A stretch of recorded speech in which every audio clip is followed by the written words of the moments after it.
The refs messed up 3 calls in the last 3 possessions of this game. First, Dewana Bonner gets absolutely destroyed, no call. And then Sabrina Ionescu makes the contact. And this is the worst one. There's 1 foul. There's 2 fouls. Then she holds her, watch this, with her shoulder and on her arm when she follows through and then fouls her for the 4th time on her arm. It's cheating. It's plain as day. The haters will say, she got locked up. Yeah, if you're fouling the whole game. But I'm going through this entire game. She got fouled.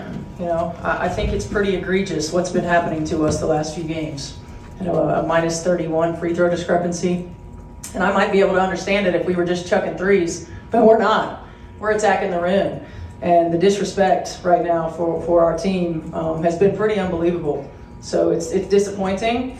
You know, that it doesn't go both ways, or it hasn't gone both ways. But we also can't allow that to consume us, right? Like, we've got to be able to play through that. We've got to be able to control the things that we can control. You know, I felt like at times our late game execution was good, and I consider most of the latter half of the 4th quarter, because it was a tight ball game. We're still not recognizing our mismatches. You know, I felt like AB had plenty of opportunities. We could have gotten her touches down low, and you know, we had some turnovers, key turnovers. We settled at times. You know, we fought, but we can't dig ourselves a hole from the beginning. Stephanie White didn't hold back.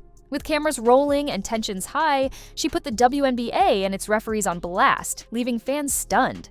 It wasn't just a simple post-game remark, it was a full-on verbal takedown. The Indiana Fever head coach snapped after another heartbreaking loss, and this time, she made it clear. She's done playing nice. The tipping point? A blatant no call on Caitlin Clark that had the entire Fever bench fuming and fans across the country crying foul. Let's rewind. The game was tight. Every possession mattered. With just seconds left, Caitlin Clark took an inbound pass just above the free throw line. She went up for the shot with Natasha Cloud locked on her. The contact was obvious. Cloud reached in and stripped the ball away, sealing the win for the New York Liberty. But here's the kicker. No whistle, no foul, no nothing. And that, right there, sent everything spiraling. White didn't mince words. She went straight to the post-game press and said exactly what thousands of fans had been thinking for weeks. She said Clark got fouled. She said the refs missed it. And she wasn't subtle about the bigger picture either. White laid out the facts. Blatant, damning stats. The Fever have faced a minus 31 free throw discrepancy over their recent games. That's not just bad luck. That's not a fluke. That's systemic, and White wanted the world to know. She looked into the cameras and said what everyone's been whispering. The disrespect toward the Indiana Fever is real.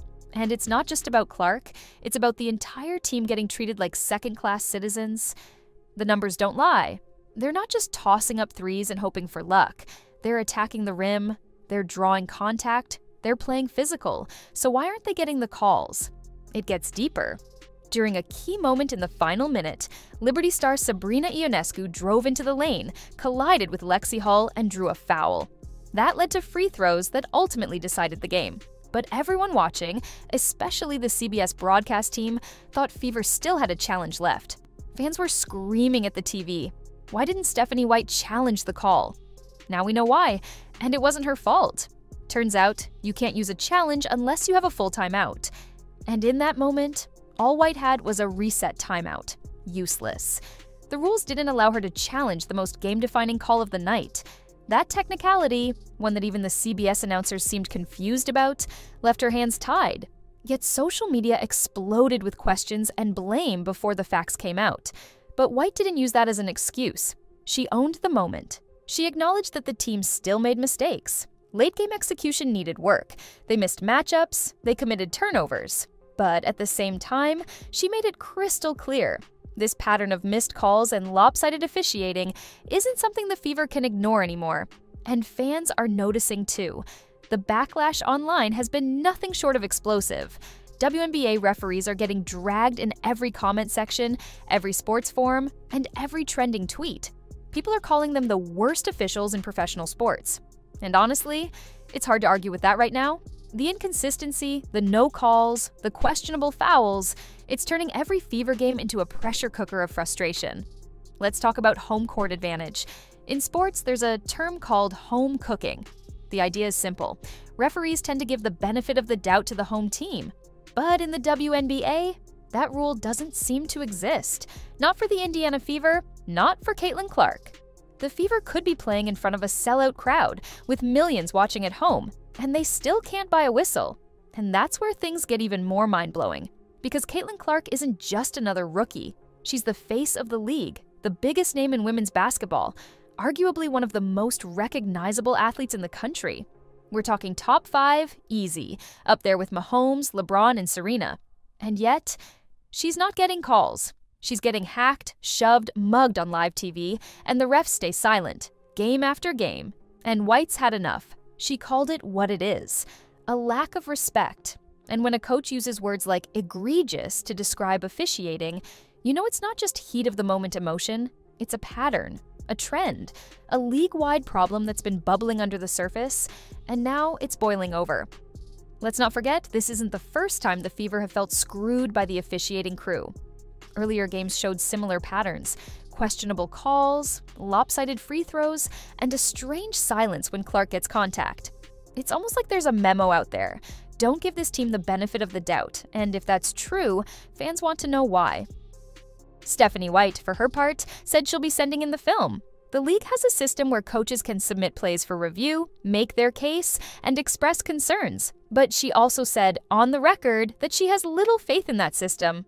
And that's telling, because when even the coaches don't believe the process works, you know the problem goes deeper than a few bad calls. So what's the WNBA doing about it?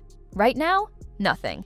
Crickets. Silent tweets, no statements, no accountability. And it's not a good look, especially when the league is finally drawing massive attention, record-breaking viewership, and a wave of new fans, all thanks to players like Clark. This was supposed to be the year the WNBA broke through. Instead, it's getting exposed. Stephanie White might have just lit the match. Her press conference is already going viral. Clips are flooding TikTok. Hashtags are trending, and people are fed up. The sentiment is clear. If this is how the WNBA handles its brightest stars, what does that say about the rest of the league? Meanwhile, Caitlin Clark has stayed mostly silent, professional, composed.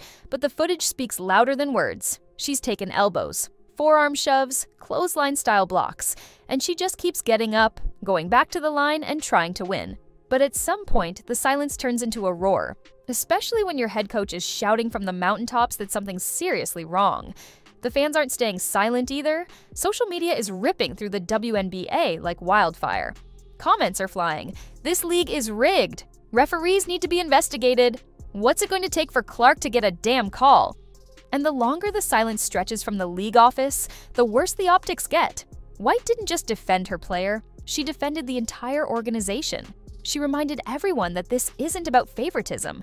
It's about fairness, about consistency, about keeping the sport credible when all eyes are watching. And if the WNBA can't deliver that, they risk alienating the very fans who are trying to save them. Because let's be honest, before Clark entered the league, how many people outside of hardcore women's basketball fans were tuning in? The numbers don't lie. Her debut shattered viewership records. Her jersey sold out in hours. Her name trends on Twitter after every game.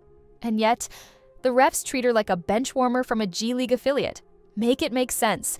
There's even talk in sports media now comparing this situation to legends like Michael Jordan and Tom Brady. Let's be real, if Jordan went up for a buzzer beater and got touched, you better believe that whistle was blowing. If Brady got hit late in a playoff game, flags everywhere. But Clark? Nothing. Not even a glance from the officials. And it's getting harder and harder to justify. The WNBA has a choice to make. Keep brushing off the criticism or start fixing what's clearly broken. Because what happened during that Fever versus Liberty game wasn't just another missed call. It was a boiling point. And Stephanie White made sure the league heard it loud and clear. She didn't sugarcoat it. She didn't dodge the media. She stood there and called it out. Called out the system, called out the disrespect. And most importantly, she did it for her team. Because if the league won't protect them, somebody has to. Now, fans want answers. Will the league respond? Will officiating improve? Or will this just be another ignored controversy in a long list of PR nightmares? All eyes are on the WNBA now, and they can't afford to drop the ball again. Stephanie White might have just started a firestorm, and the clock is ticking. Would you call this incompetence or something more intentional? And should the WNBA step in now or let the chaos play out? Let us know what you think.